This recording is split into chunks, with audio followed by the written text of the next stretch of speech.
92ാമത് വർക്കല ശിവഗിരി തീർത്ഥാടനത്തിന് തുടക്കമായി Sreenarayana Dharmasangham trust president സ്വാമി സച്ചിദാനന്ദ പതാക ഉയർത്തി.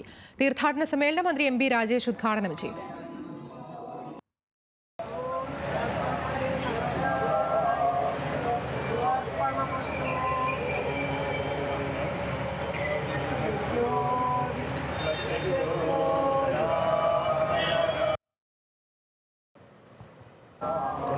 ാമത് ശിവഗിരി തീർത്ഥാടന മഹാമഹത്തിൻ്റെ ഔപചാരികമായ ഉദ്ഘാടന കർമ്മമാണ് നടക്കുന്നത്.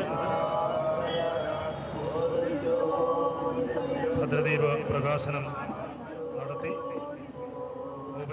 അർജുൻ രാജുന്റെ വിശദാംശങ്ങളുമായി തിരുവനന്തപുരത്ത് നിന്ന്. അർജുൻ, എല്ലാ ക്രമീകരണങ്ങളും എല്ലാ ഒരുക്കങ്ങളും പൂർണ്ണമായോ?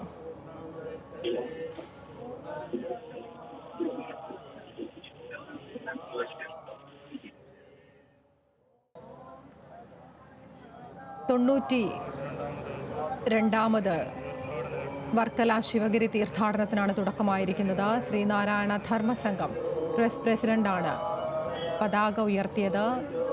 സമ്മേളന മന്ത്രി എം.ബി. രാജേഷ് ഉദ്ഘാടനം ചെയ്തു. അർജുനുണ്ട് വിശദാംശങ്ങളുമായി. അർജുന, വിവരങ്ങൾ. രണ്ടാമത് ശിവഗിരി തീർത്ഥാടനത്തിന് തുടക്കമായിരിക്കുകയാണ്. രാവിലെ ശ്രീനാരായണ ധർമ്മസംഘം ട്രസ്റ്റ് പ്രസിഡന്റ് സ്വാമി സച്ചിദാനന്ദയാണ് പതാക ഉയർത്തി തീർത്ഥാടന സമ്മേളനത്തിന് തുടക്കം കുറിച്ചത്. തുടർന്ന് നടന്ന തീർത്ഥാടന സമ്മേളനം മന്ത്രി എം.ബി. രാജേഷ് ഉദ്ഘാടനം ചെയ്തു. ശ്രീനാരായണ ഗുരുവിന്റെ ആശയത്തിൽ അധിഷ്ഠിതമായിക്കൊണ്ടുള്ള ഒരു പ്രസംഗമാണ് മന്ത്രിയുടെ ഭാഗത്തുനിന്ന് ഉണ്ടായത്. പ്രതിഷ്ഠയുടെ അർത്ഥത്തെ തന്നെ ഗുരു വിപ്ലവകരമായി പുനഃസൃഷ്ടിച്ചു. വിഗ്രഹം മാത്രമല്ല പ്രതിഷ്ഠിക്കാനുള്ളതെന്ന് ശ്രീനാരായണ ഗുരു കാട്ടിത്തന്നു. ജാതി എന്നതുകൊണ്ട് ഗുരു ഉദ്ദേശിച്ചത് മനുഷ്യജാതിയെ തന്നെയാണെന്നായിരുന്നു എം.ബി. രാജേഷിന്റെ പ്രസംഗം. തുടർന്ന് സംസാരിച്ച മുൻ പ്രതിപക്ഷ നേതാവ് രമേശ് ചെന്നിത്തലയും മതത്തിനതീതമായി മാനവികതയാണ് ശ്രീനാരായണ ഗുരുവിന്റെ ആശയമെന്ന ഓർമ്മപ്പെടുത്തിക്കൊണ്ടുള്ള പ്രസംഗമാണ് നടത്തിയത്. ഗുരുദേവൻ ഒരിക്കലും മനുഷ്യനെ മാറ്റി നിർത്തി അവിടെ മതത്തെ പ്രതിഷ്ഠിക്കാൻ അനുവദിച്ചിട്ടില്ല.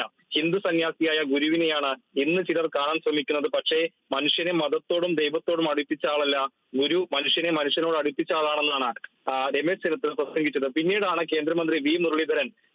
മുൻ കേന്ദ്രമന്ത്രി വി മുരളീധരൻ സംസാരിച്ചത്. പക്ഷേ ഈ രമേശ് ചെന്നിത്തലയും എം.ബി. രാജേഷും നടത്തിയ വാദത്തിന് മറുവാദമായിട്ടാണ് മുൻ കേന്ദ്രമന്ത്രിയുടെ പ്രസംഗം ഉണ്ടായത്. സനാതന ധർമ്മവിരോധിയാണ് ഗുരു എന്ന് ചിലർ പറയുന്നു. പക്ഷേ ശ്രീനാരായണ ഗുരു ഹിന്ദു സംസ്കൃതിയെ തന്നെയാണ് സമാഹരിച്ചത്. വിദ്യ കൊണ്ട് പ്രബുദ്ധരാകാൻ ജനത്തോട് പറയാൻ വിദേശ മതത്തിന്റെ ആവശ്യം ഗുരുവിന് ഉണ്ടായില്ലെന്നാണ് വി മുരളീധരൻ പ്രസംഗിച്ചത്. അങ്ങനെ ശ്രീനാരായണ ഗുരുവിന്റെ ആശയത്തെ ചൊല്ലിയുള്ള ഒരു വാദവും മറുവാദവും എന്ന നിലയ്ക്ക് കൂടിയാണ് തീർത്ഥാടന സമ്മേളനത്തിലെ പ്രസംഗങ്ങൾ ശ്രദ്ധിക്കപ്പെടുന്നത്. എന്തായാലും തീർത്ഥാടന സമ്മേളനത്തിന് തുടക്കം കുറിച്ചുകൊണ്ടുള്ള സമ്മേളനം പുരോഗമിക്കുകയാണ്. വിവിധ സമ്മേളനങ്ങൾ 10ഓളം സമ്മേളനങ്ങളാണ് ഇത് സംബന്ധിച്ച് വിവിധ സെക്ഷനുകളായി ഇന്ന് നടക്കുക. നാളെ മഹാതീർത്ഥയാത്ര ഉണ്ട്. അതിനുശേഷം മഹാസമ്മേളനം മുഖ്യമന്ത്രി പിണറായി വിജയൻ ഉദ്ഘാടനം ചെയ്യും. അതിനുശേഷം മറ്റന്നാൾ, അതായത് ജനുവരി 1-നാണ് ശിവഗിരി തീർത്ഥാടന സമ്മേളനം സമാപിക്കുക.